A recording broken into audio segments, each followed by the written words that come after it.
एक मंदिर के बाहर लिखा था कि बेझिझक अंदर चले आइए। आप पाप करते करते थक गए होंगे, लेकिन मैं माफ करते करते नहीं थका। नमस्ते दोस्तों, मैं हूं आरजे कार्तिक। एक बार एक साधु एक सम्राट के महल के दरवाजे पर पहुंचे और कमाल की बात यह थी कि उस दिन जो सम्राट था वो बगीचे में घूम रहा था, तो ठीक सामने मिल गया।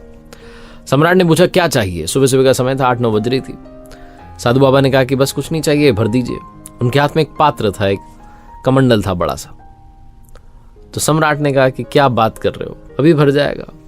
साधु महात्मा ने कहा ये भरता ही तो नहीं है, बस इसको भर दीजिए। तो सम्राट हंसने लगा, जोर से कह रहे पागल हो गए हो। साधु बाबा ने कहा पागल नहीं होते तो साधु बनते। सम्राट ने कहा कोई बड़ी बात नहीं, अभी भरवा देते हैं इसे। अपने वजीर को आवाज लगाई।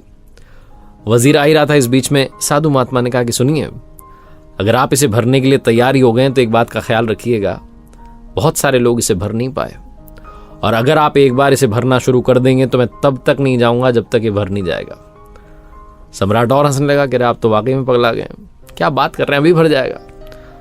और ठीक है, मैं तैयार हूं आपके इस कमाल के काम के लिए। बुलाया वजीर को, कहा जाओ लेकर के आओ सोने की मोहर। बहुत सारी सोने की मोहर, सोने के सिक्के लाए गए, डाले गए उस बर्तन में, उस पात्र में।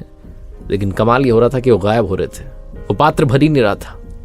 सम्राट ने सोचा ये क्या जादू चल रहा है। वजीर से कहा बुलाओ, जितना खजाना है सारा बुलाओ, भरो इसे, हीरे से जवाहरात से भर दो। पूरी कोशिश कर ली लेकिन वो भर ही नहीं रहा था। दोपहर होने के बाद सम्राट का दिमाग खराब हो गया। उसने कहा ये तो सारा खजाना खाली हो गया, लेकिन ये भर ही नहीं रहा है। सम्राट ने ढिंढोरा पिटवा दिया अपनी राजधानी में, लोगों से कहा कि जितना कुछ है आपके पास लेकर के आ जाइए। आज सम्राट की इज्जत पे बात आ गई है। सम्राट हारना नहीं चाहता था, और वो भी एक साधु महात्मा से हारेगा, जमेगा नहीं। लोग आए अपने साथ में, जितना उनके पास में सेविंग्स थी, जितना सामान था सब लाए, ला करके डालने लगे उस पात्र में। लेकिन वो पात्र भरने का नाम नहीं ले रहा था। शाम हो गई। शाम में सम्राट को समझ में आया कि अब तो कुछ भी नहीं बचा, अब तो सब कुछ लुट गया है। वो चरणों में गिर गया। साधु महात्मा कहने लगा प्रभु माफ करो, माफ करो, मैं इस काम को नहीं कर सका।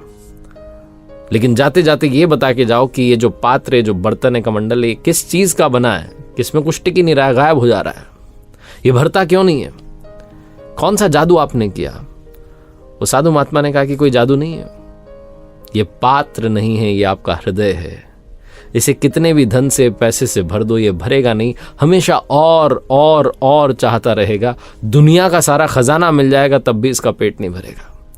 अगर आप इसे वाकई भरना चाहते हैं तो प्रभु के सुमिरन से भरिए, उस आनंद से भरिए जो उनकी प्राप्ति के बाद होता है। राजा को जीवन का सार समझा करके वो महात्मा वहां से चले गए। ये छोटी सी कहानी साधु बाबा की, सम्राट की नहीं है, आपकी हमारी है। हमें से बहुत सारे लोग मटेरियलिस्टिक चीजों के पीछे भाग रहे हैं। वो भूल जाते हैं कि हमें सबसे पहले अपनी सोल का, अपनी आत्मा का ख्याल रखना, उसकी केयर करना भी जरूरी है। और ये जो पात्र जिसकी कहानी मैंने सुनाई, ये हमारे हृदय की तरह ही, हमारे मन की तरह कभी भरेगा ही नहीं। हमें चाहे जितना अच्छा मिल जाए, हमें और अच्छे की तलाश रहेगी। तो क्यों ना उस अच्छे की तरफ चलें जो सर्वोत्तम है, जो सर्वश्रेष्ठ है। इसीलिए मैं आपसे कहता हूं कि लाइफ में चाहे जो आप काम करते रहें, थोड़ा सा टाइम अपने दिन भर में से प्रभु के सुमिरन के लिए, जिस भी नाम से आप उन्हें पुकारते हैं, उनके लिए अवश्य निकालिए। एक बार फिर से वही बात जो अक्सर आपसे कहता हूं, ऊपर वाले के आशीर्वाद, अपनी मेहनत और अपनों के प्यार के साथ कर दिखाओ कुछ ऐसा कि दुनिया करना चाहे आपके जैसा। देखते रहिए हर सोमवार सुबह 9:30 बजे मेरे साथ एक नई मोटिवेशनल कहानी, और हर शुक्रवार सुबह 9:30 बजे लर्निंग सीरीज का एक नया वीडियो।